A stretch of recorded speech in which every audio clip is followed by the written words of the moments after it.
haven't been live in the morning in a while. No, no. But an hour later than normal. Hey, good morning. This is the 5 a.m. Mester Scrum Show. I hope you're doing well today.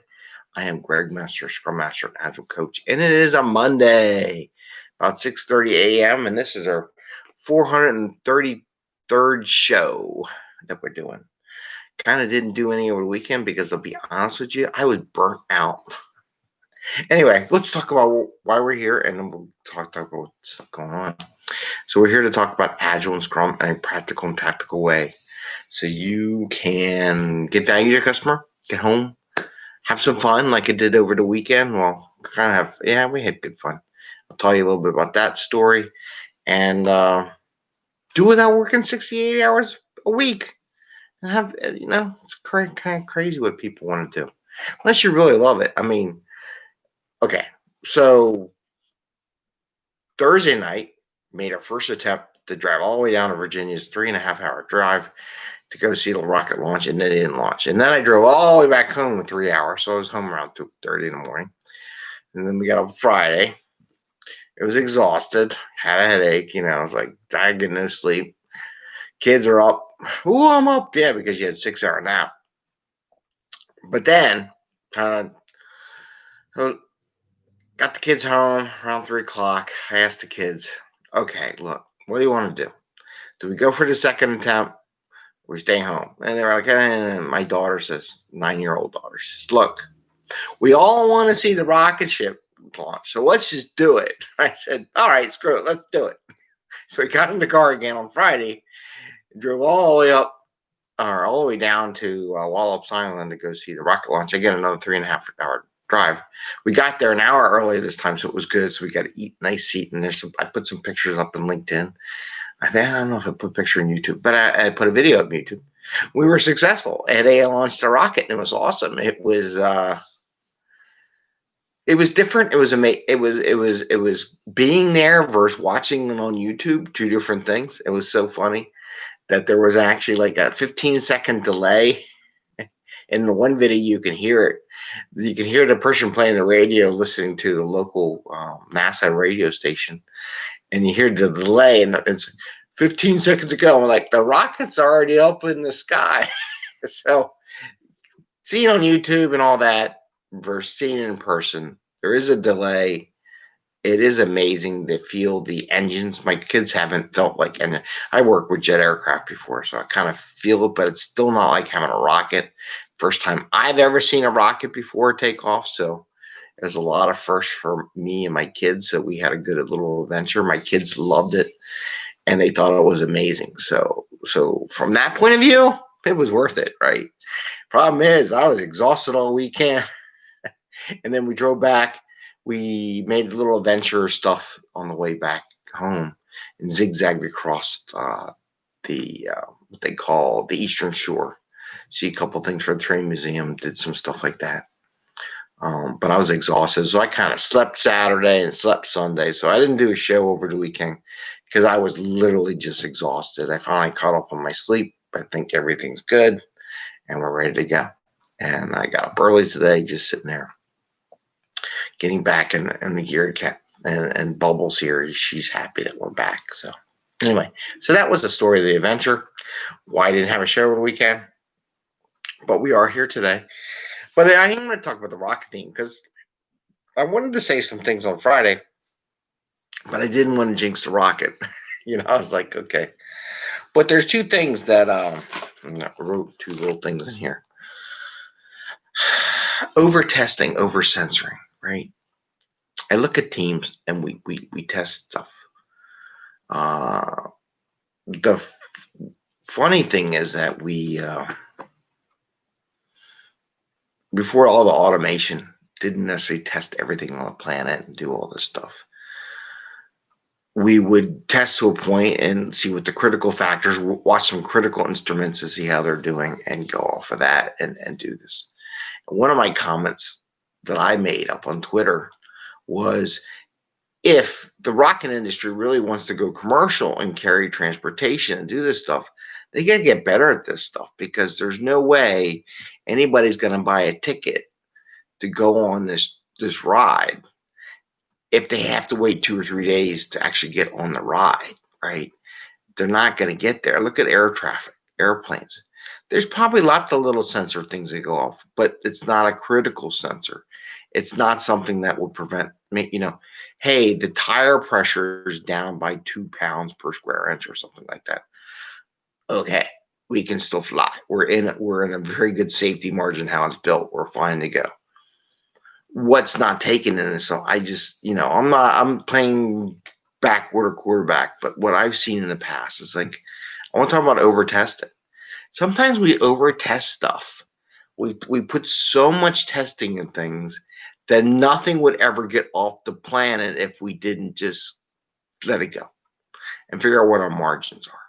I mean, that's one of the problems with waterfall is we over design stuff. Sometimes it never gets off the ground. One of the beauties of Agile, sometimes you have to say in Agile and Scrum, and this is what people don't understand. Okay, you got 2-week window. You're not going to get everything taken care of in 2 weeks. It's not. One of the best pieces of advice I ever got in one of my classes was when the person says, look, you got 2 weeks. You ain't getting everything done in 2 weeks. Let's just be honest. If you think you're going to get everything done in 2 weeks, you're wrong, right? And if you're going to get a story done in a couple of days and this is how you're going to break it down and you're going to cover everything, well, you're wrong. It ain't going to happen. You can't. It does not happen. You're not going to get it all done. Just that is what it is. And the beauty of that, it makes you think that way too. You got to get out of the way with everything's got to be perfect and it's got to be 100%. And no, it's about getting value to the customer, getting something in the customer's hand so they can see it, use it, and do whatever they got to do to make the money, right?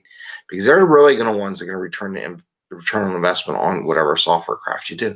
But it doesn't have to be perfect. I always love it when there's there's an error, there's like extra zero, or there's it's in decimal points instead of 2 decimal points. There's only 1 decimal point in there. If there's zeros, right? There's not 0.00. So it's a failure because it don't have 2 zeros. It's like, but if it had 0.59 or 0.61 or whatever, it would work. It just didn't have 0.00. Big deal. It's not enough to cancel you from releasing the software code. And I think we have that testing problem. I think sometimes we test too much and expect, I know we can do the unit test to make it small, but then they want to take the unit test and make it into the final product test. Well, no, we just want to make sure it runs. And this is where I'm getting with these rockets. I think they're over censoring stuff. I think there's critical systems that need to be censored. Like if there's a leak in the oxygen bottle, then that's critical because the thing can blow up and you don't want that if there's a leak in the environment. But they have so much stuff censored on top of censored. Here's my hypothesis. Are we creating more probability of failure because of all the sensors that are on the system? Maybe it's too censored. There's so much overlap and so much coverage that the system just can fail because of a sensor. The system's perfectly fine, ready to go, but because a sensor somewhere fails or gets kind of worked out, then it doesn't work. Because think about it. We want to get up, like I saw something from Elon Musk. He wants to do 48 launches next year. So 48 launches, what's that, 4 a month, right? So he wants to do 4 launches a month next year. That's what he wants to achieve. Can these sensors, these ground sensors, all handle it? Apparently not. The slightest thing. Well, I don't know what's going on with all these sensors, but I mean, here's where I would start really thinking. Really made me think about this when I was watching the ULA, and they canceled it within, and I think even SpaceX, like 2 seconds before launch. I'm watching in the morning, it puffs out. I'm like, what the hell? That is so critical that you're going to cancel the flight when the engines were like getting ready to light off and you're a 2-second window. That all of a sudden the whole damn thing just started failing, right? Or was it some sensor somewhere? In the old days, we say we're in nominal condition. We got a safety range. That sensor goes off. I mean, unless it's a sensor saying we have a leak in the oxygen tank and it's going to explode, Yeah, I get it, because if you light it off, it's going to explode. But if it's some other sensor or whatever, I don't know what sensor, I think we're overdoing it. And I think from an Agile, they need to take more of an Agile perspective. But the same thing with our software code. Everybody wants to go CD, continuous delivery and all that. And they have all these tests. And I always advise my clients, I says, it's fine, CD is fine. But you got to remember, it's a computer, right?